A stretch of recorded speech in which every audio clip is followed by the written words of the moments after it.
Martí Batres, buenas noches. Buenas noches, Elisa Alanís. Feliz año. Feliz año. Oye, gusto en verte nuevamente. Igualmente, Martí, agradezco que pues estés aquí como lo has hecho el año pasado para hablar de los temas de coyuntura y de la agenda que están presentando y de la actividad de Martí Batres, porque hoy no has parado. Bueno, aquí contigo tengo una continuidad solo interrumpida por las vacaciones. Exacto. Y las vacaciones para mí son muy cortas. No, y te recargó energías porque ya vi que te estabas peleando con Carlos Puch. Debatiendo, aclarando, no, a ver, sin pelear. Empecemos por ese tema, el tema de las extorsiones. ¿Quieres presentar una iniciativa para que para que amerite prisión preventiva? Así es. El delito de extorsión. Presenté una iniciativa. Ya está. Es la segunda que presento. Ya había presentado una a mediados del año pasado. Sí. Y estoy presentando nuevamente una iniciativa de reforma a la Constitución para que en el artículo 19, donde vienen los delitos que ameritan prisión preventiva oficiosa, se agregue la extorsión. Ahora, a ver, aquí hay dos temas. Uno, para empezar, esta figura de prisión preventiva oficiosa, pues es como de los años del PRIAN, ¿no? O sea, es como esta visión de primero encarcelo y luego averiguo. No, es un instrumento que ayuda a evitar, en algunos casos de delitos que tienen alta peligrosidad o que pueden generar un gran daño, que la persona a la que se le ha acreditado la comisión de diversos hechos presuntamente delictivos pueda fugarse. Ahora, ¿no es delicada entonces, esa figura, Martí? Esa figura está en la Constitución. Sí. Eso ha sido decidido pues por todas las fuerzas políticas y ahora se han agregado nuevos delitos, ahora en esta etapa. Sí.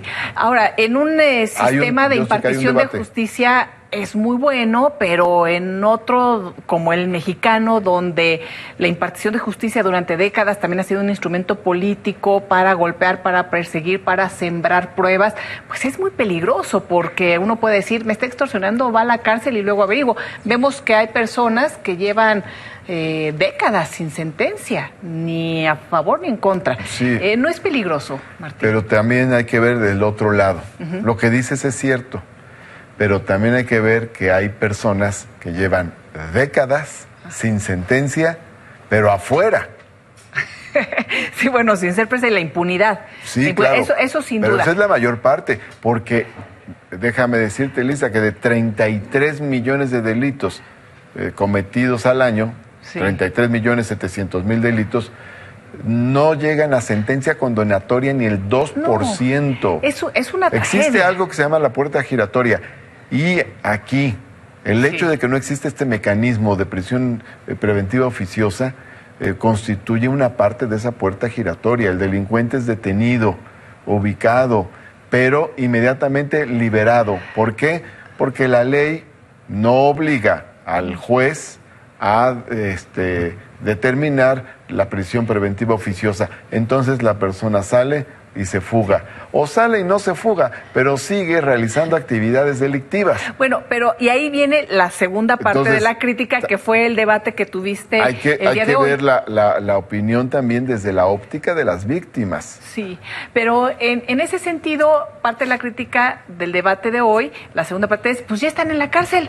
Si gran parte de las extorsiones se cometen en prisión, pues lo que se tiene que hacer es combatir la corrupción dentro de las prisiones y las cárceles. Pero no tiene razón, Puch. A ver, ¿por qué? Y ahora se lo aclaré hoy por la mañana detalladamente. Y lo convenciste, en el Twitter. La aclaración está hecha. Ahora, ¿convenció o no? A ver, ¿por qué? Bueno, no tiene razón porque la manifestación más fuerte del delito de extorsión que se está dando y que amerita toda esa inconformidad ciudadana que hay, se da en el llamado cobro por derecho de piso.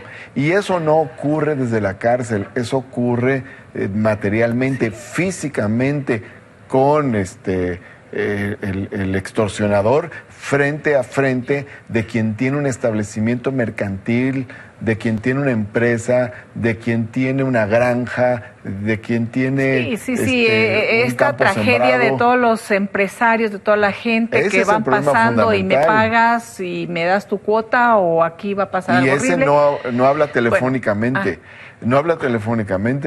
no está en la cárcel, es decir, ese es el problema fundamental de la extorsión hoy en día. No es la única ramificación. Por lo menos se calcula que hay 7 manifestaciones distintas determinantes. Sí. Esa es una forma.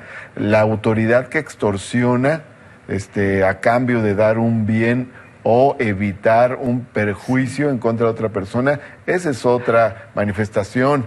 El de la llamada telefónica desde la cárcel es otra, pero el de la llamada telefónica, que no es de la cárcel, sino dentro de una institución donde una persona tiene datos con los cuales puede amenazar a otra, esa es otra manifestación. Es decir, son diversas manifestaciones, no se debe reducir a las llamadas telefónicas que se hacen desde la cárcel. ¿Y sobre ese tema abarca algo tu iniciativa o no, lo que se realiza La iniciativa particularmente es para que se considere como un delito grave, porque tenemos un listado. Entre esos delitos graves que están en ese listado está el secuestro, por ejemplo, está la delincuencia organizada. Quedan algunos delitos muy graves que tenía Morena, forzada. Pero después también el PAN le agregó ahí otros que, bueno, creo yo eso es cierto. Que corremos el peligro Morena que te decía al principio. 3, robo de combustible, fraude electoral y actos de corrupción. Ajá. Tienen un sentido, tienen una configuración. Sí. Y luego se agregaron otros, se agregó robo a casa habitación, se agregó robo a autotransporte de carga, se agregaron otros. Ahora bien, pero en el caso de la extorsión, estamos expresamente, claramente, manifiestamente en una situación en la que el crimen organizado se ha desplazado a la realización de actos de extorsión, en unos casos con suma violencia. Bueno, entonces se pone en riesgo la integridad física de las personas, su tranquilidad personal y su patrimonio, pero no solamente su patrimonio. Entonces existen los elementos para que sea considerado un delito grave, como se ha hecho con otros. No planteamos nosotros, y no creo yo, que todos los delitos deban tener prisión preventiva oficiosa. Pero incluso por integridad de las personas, como lo mencionas ahora. Sí, claro, pero particularmente. Ahora, no solo lo pienso yo, hay autoridades que me lo han dicho, sobre todo autoridades del primer nivel, alcaldes. Sí. ¿Por qué? Porque tienen el trato directo con el comerciante establecido.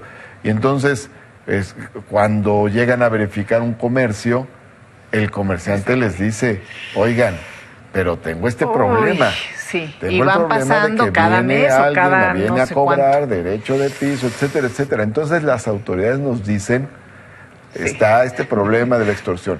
Cuando lo planteamos ante las autoridades judiciales, nos dicen, no podemos hacer mucho porque no hay prisión preventiva oficiosa. Entonces, aquel al que se señala y del que se acreditan ciertos actos, pues sí, puede ser detenido en un lapso pequeño y luego tiene que ser liberado porque no está obligada la autoridad judicial a tenerlo detenido permanentemente. Entonces, a partir de esos elementos que hemos escuchado de la ciudadanía, de la gente, de autoridades locales, de autoridades judiciales, es que hemos planteado esta propuesta de convertir la extorsión en un delito grave. Martí, como siempre digo, el tiempo apremia, sobre todo en los espacios noticiosos, pero quería preguntarte algo porque hice esta pregunta al inicio del noticiario en relación a las expresiones del fiscal Gertz Manero en contra de el titular de la UIF, Santiago Nieto, donde dice se viola el debido proceso. ¿Ha violado Santiago Nieto el debido proceso en tu conocimiento? No creo. Digo, al revelar... todos los temas hay que estudiarlos minuciosamente, pero no creo. Yo creo que ha hecho un buen trabajo el fiscal y yo creo que ha hecho un estupendo trabajo Santiago Nieto. Creo que se está dando una batalla muy interesante, inédita, contra la corrupción. Santiago Nieto tiene abiertas muchas líneas de investigación, lo cual es muy interesante. Algunas arrojarán ciertos resultados, otras no tantos, en fin, pero creo que está haciendo su trabajo, está haciendo su labor. Martí Batres, muchísimas gracias y estaremos hablando de toda esta agenda, si se aprueba o no, lo que ya presentaste y los proyectos que están pendientes. Va a ser un periodo muy, muy interesante en el Senado. Vamos a ver, vamos a hablar porque, como dices, hemos presentado esta semana ya 3 iniciativas, la de denominar a la ley de acceso de las mujeres a una vida libre de violencia. Sí. Abril Pérez Zagaón, estamos planteando que lleve ese nombre, Abril Cecilia Pérez Zagaón, que fue asesinada, ¿no? Fue víctima de un feminicidio. Y también a principios de la semana presenté otra iniciativa para obligar a que las cooperativas escolares vendan frutas y verduras. Sí, sí. Ahora sí que comen frutas y verduras. Sí, porque tenemos el poco honroso primer lugar de obesidad infantil. Entonces, nos quejamos de la diabetes, nos quejamos de la obesidad, nos quejamos de la obesidad infantil, pero no tomamos medidas fuertes para lograr. Ya se tomó una que fue el etiquetado. Sí, debe haber una etiqueta grande que diga este producto es alto en azúcar, este producto es alto en sal, es alto en grasas trans. Lo comentamos, ¿te acuerdas? Sí. Pero esta es una medida complementaria. Para las primarias, para las escuelas. Muchísimas gracias, Martí. Elisa Lanís, aquí estamos a la orden como siempre.